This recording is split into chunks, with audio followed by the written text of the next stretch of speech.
কি অবস্থা সবার? কেমন আছেন সবাই? আশা করি সবাই ভালো আছেন। আপনাদের আশীর্বাদে আমরাও ভালো আছি। সকাল সকাল আদরকে নিয়ে স্কুলে চলে যাচ্ছি। তো আদর স্কুলটা কিন্তু অনেক সকালে 7:15 থেকে শুরু হয় অ্যাসেম্বলি। তারপরে 7:30 থেকে ক্লাস। তো অনেক সকালে বের হতে হয়। আদর তো সকাল থেকে ঘুম থেকে উঠতেছিল না, যেহেতু বৃষ্টি ছিল। বৃষ্টির দিনে কিন্তু ঘুমাতে বেশ ভালো লাগে সবার। তাও ভাবতেছিলাম স্কুলে চলে যাই, যে তারপরের দিন তো স্কুল বন্ধই থাকবে, যেহেতু আষাঢ়ে পূর্ণিমা ছিল। তো আদরকে উঠিয়ে ব্রাশ ট্রাশ করে তারপরে আমরা স্কুলে চলে গেলাম। তো রাস্তাঘাটে একদম জল কাদা দিয়ে ভরে গেছে। আমরা রিক্সা নিয়ে চলে যাচ্ছি। আর দুপাশে কিন্তু দেখতে পাচ্ছেন ভ্যানের মধ্যে সবজি, ফল, ফুল নিয়ে সব কিছু নিয়ে সবাই চলে আসছে। তো বৃষ্টির দিনে কিন্তু যারা এরকম বাহিরে দোকান, তাদের কিন্তু অনেকটা কষ্ট হয়। আর যারা রিক্সা চালায় তাদের তো সবসময় কষ্ট, কারণ না তারা রোদ্রেও কষ্ট করে, বৃষ্টিতেও কষ্ট করে। তাদের জীবনটাই এরকম। আসলে সবার জীবনে এরকম হয়ে থাকে, কারো জীবনে কারণ এক এক রকম কষ্ট যন্ত্রণা সবার জীবনেই থাকে। তো আমার কাছে অনেক খারাপ লাগে রিক্সা যখন, আমার কাছে কেন জানি মনে হয় এখন যে অটো রিক্সাগুলি বের হয়েছে, অনেক অনেক দিক দিয়ে দেখা যায় ভালোই হয়েছে, আবার এক দিক দিয়ে মনে হয় খারাপও হয়েছে। কিন্তু আমি বলবো বেশিরভাগ ভালোই হয়েছে। কেননা অটো রিক্সা পরিশ্রম লাগে না চালাতে, যেহেতু আগে রিক্সাগুলি পায়ে চালাতে হতো, এত পরিশ্রম হতো। যারা বয়স্ক বৃদ্ধ লোক, যারা রিক্সা চালায়, তাদেরকে দেখলে আমার এত কষ্ট হয়, কি বলবো, অনেক কষ্ট হয়, খারাপ লাগে যে এত পরিশ্রম করে রিক্সা চালায়। তার চাইতে বরং একটা দোকান দিয়ে বসলে তাদের জন্য ভালো। যে যেভাবে করে আর কি শান্তি পায়, যে যার যেটা করে কাজ ভালো লাগে।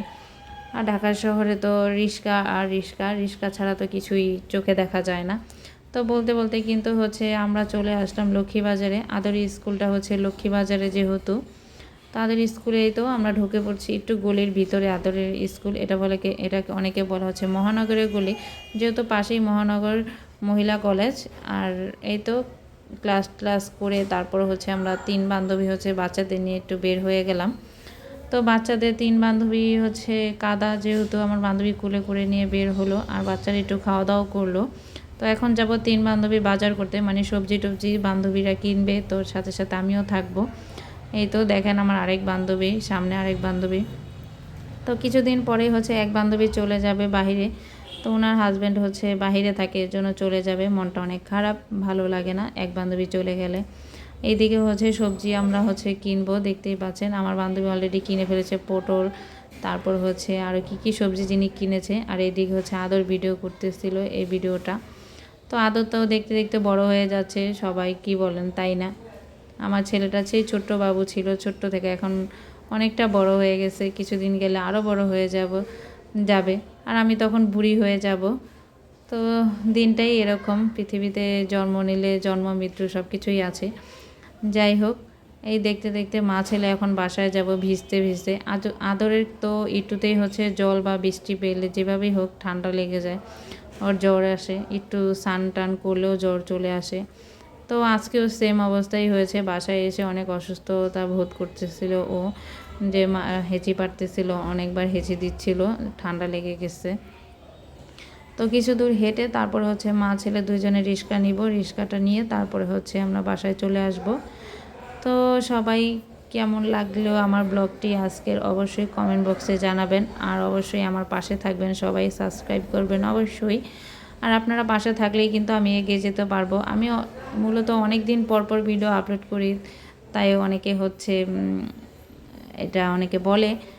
যাই হোক, পারি না, ব্যস্ততার মাঝে অনেক সময় তো অনেক বাধা আসে, যেমন বাবা অসুস্থ হয়ে যায়, তারপরে আদর অসুস্থ হয়ে যায়, আমি অসুস্থ হয়ে যাই, তখন আর ভিডিওটা করা হয় না, আর আপনাদের মাঝে শেয়ারও করা হয় না, কি বলবো আর। তো এই তো কথা বলতে বলতে এখন রিক্সায় উঠবো, মা ছেলে দুইজনে। তো আমাদের জন্য অবশ্যই আশীর্বাদ করবেন, ভগবানের কাছে প্রার্থনা করবেন। আপনাদের আশীর্বাদেই আমাদেরকে এগিয়ে নিয়ে যাবে, আমাদেরকে সুস্থ রাখবে, ভালো রাখবে। সবার আশীর্বাদটাই প্রয়োজন। টাকা কিছুই না, টাকা তো আসবে যাবে, এরকম একটা অবস্থা, কিন্তু মানুষের আশীর্বাদটাই বড় জিনিস। এই তো আদর কিন্তু ভিডিও করতেছে, দেখতেই পাচ্ছেন। সবাই ভালো থাকবেন, সুস্থ থাকবেন। নমস্কার সবাইকে।